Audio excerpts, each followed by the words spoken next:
Welcome to another video. और यह है मांगा रिव्यू, यानी कि कहानी का सार और मांगा का कंटिन्यूशन। तो अब तक की कहानी में हमने देखा कि गाचा ने खुद को सेक्रीफाइस कर दिया महक को घर आने के लिए, लेकिन उसके बावजूद वो हारती नहीं है। उस मैजिक के बावजूद, जो मैजिक किसी की लाइफ बर्न करके प्रोड्यूस की गई हो, जिसका कारण था कि उसने अपने शरीर के आसपास हाई स्पीड रीजनरेशन कर्ज का इस्तेमाल किया था। तो अब क्या होगा आगे, कौन हराएगा और कौन रोकेगा मैकुला को, क्योंकि यहाँ पर नोएल की शक्तियाँ भी जा चुकी है। गाजा हार चुका है और बाकी के सभी वॉरियर्स भी लगभग हार चुके हैं, जिसका मतलब ये है अंत। पर जहाँ सबके बावजूद भी नोएल हार नहीं मानती और अपनी शक्तियाँ बढ़ाते हुए उसे वार करने जा रही होती, लेकिन जिस पे एक वार लगता है मैकुला का कर्ज वाउंडरिंग मैजिक का, जिस पर मैकुला कहती है कि तुमने अब भी हार नहीं मानी, ये जानते हुए कि तुम जीत नहीं सकती। मुझे ये चीज़ काफ़ी हद तक फैसिनेटिंग और परेशान करती है कि इंसान हर बार मेरी सोच से परे मैजिक कैसे क्रिएट कर लेता है, पर उसके बावजूद मेरे डिकेइंग वर्ल्ड में, मतलब उसके मैजिक के अंदर कोई भी ऐसा इंसान नहीं है जो ऐसा मैजिक क्रिएट कर सके जो उसको हरा सके। और हम डेविल अपने से ज़्यादा पावरफुल लोगों से भिड़ते नहीं है, क्योंकि हम जानते हैं उसका मतलब कुछ नहीं निकलेगा, हम हार जाएंगे।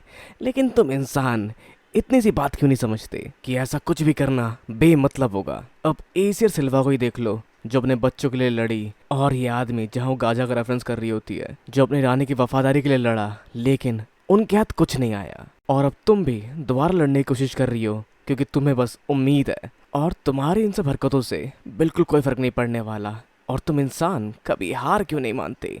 जिसका जवाब नोएल देती है कि हाँ बिल्कुल, ये इंसानों की हरकतें होती है जो तुम्हें समझने की बिल्कुल ज़रूरत नहीं है। जहाँ वो जानती है कि उसके जीतने का कोई भी चांस नहीं है, जिस पर आगे वो कहती है हम इंसान अगर पाते कि हमारे पास जीतने की एक छोटी सी उम्मीद भी है, तो भी कुछ तो है जिसके लिए हमें ऐसा करना पड़ता है। जहाँ अंदर ही अंदर वो हार मान चुकी होती है, जो बस रोना चाहती है। जिस पर वो आगे कहती है कि मैं जानती हूँ अगर मैं तुमसे लड़ूँ तो शायद ना जीत पाऊँ, और अगर मैं हार मान लूँगी तो बिल्कुल नहीं जीत पाऊँगी। और जिस पर वो आगे कहती है कि इंसानों की असली शक्तियाँ हैं कभी हार ना मानना।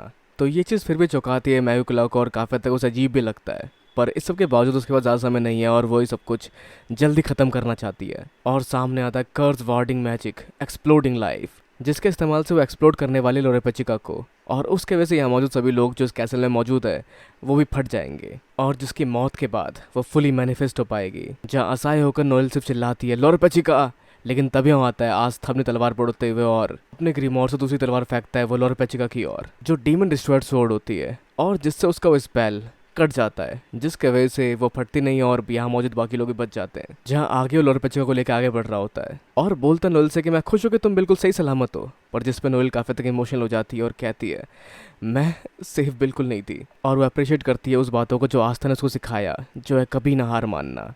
अब साथ ही मैकुला आस्था को देख के समझ पाती है ये तो वही है जिसके बारे में लोग बात कर रहे थे, एंटी मैजिक शक्तियों वाला बच्चा।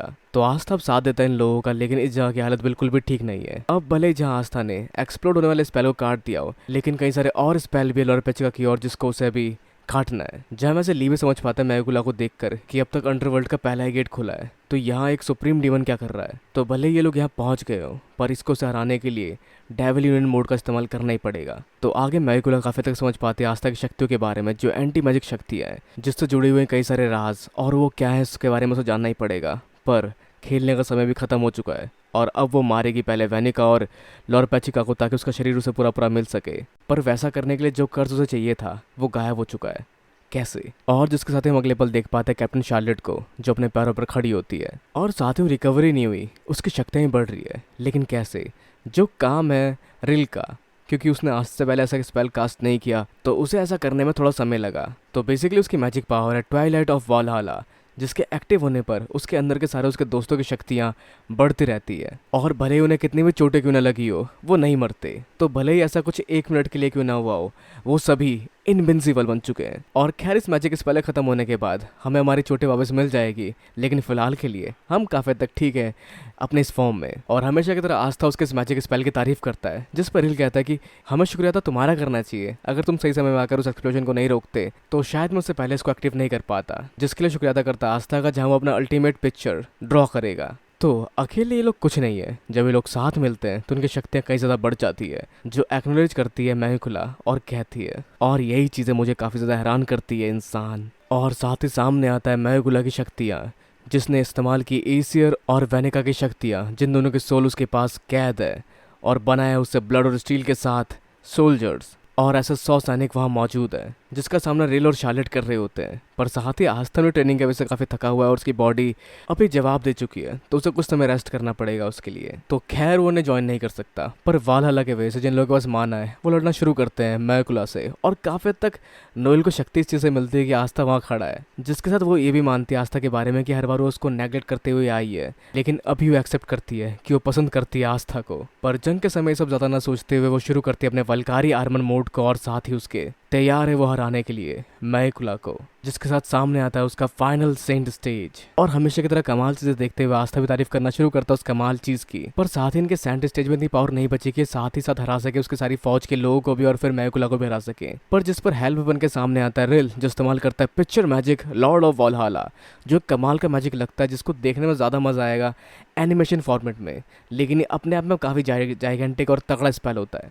जो शायद 8 टाइप के स्पेल का इस्तेमाल कर रहा है, जिसके अंदर कई सारे मैकुला की लाशों के बने मिनियंस कैद हो जाते हैं। तो जहाँ रिल सपोर्ट करेगा अपनी शक्तियों से नोएल और शार्लेट को, जहाँ नोएल के पास है सेंट मैजिक और शार्लेट के पास है एंटी कर्स मैजिक, और शायद जिस मैजिक के इस्तेमाल से ही लोरो पैचिका का एक्सप्लोजन स्पेल कैंसिल हो पाया। और साथ ही शार्लेट ने भी हार नहीं मानी, जहाँ हम देख पाते हैं true brayer magic scarlet braided beautiful battle spear, तो जिसके साथ रिल और शार्लेट के मैजिक आगे बढ़ रहा होता है, जहाँ इंसानों के जंग के दौरान इवॉल्व होने वाली टेक्निक को समझ पाती है मैकुला भी, और उसके साथ ही उसकी तरफ से भी अटैक आगे बढ़ता है। तो इस सपोर्ट और जद्दोजहद के बीच में नोएल को आगे बढ़कर अपना कमाल दिखाना है, पर उसे भी लड़ना पड़ेगा मैकुला के मिनियंस से। लेकिन तभी उसकी तरफ हेल्पिंग हैंड बनकर सामने आता है लक, जो क्लियर करेगा उसका रास्ता। तो अब नोएल को सिर्फ उसको फॉलो करना है, जिसको देख के रिल काफी खुश होता है। पर तभी यहाँ पर एक और लाइटनिंग मेज, जो कि लक के साथ नोएल को गाइड करेगा मैकुला तक, सामने आता है, जो होता है गाजा, जो शायद वालहल्ला के वजह से जिंदा हो पाया, क्योंकि शायद हो सकता है वो मर गया और उसके बाद वो शायद ना भी बचे।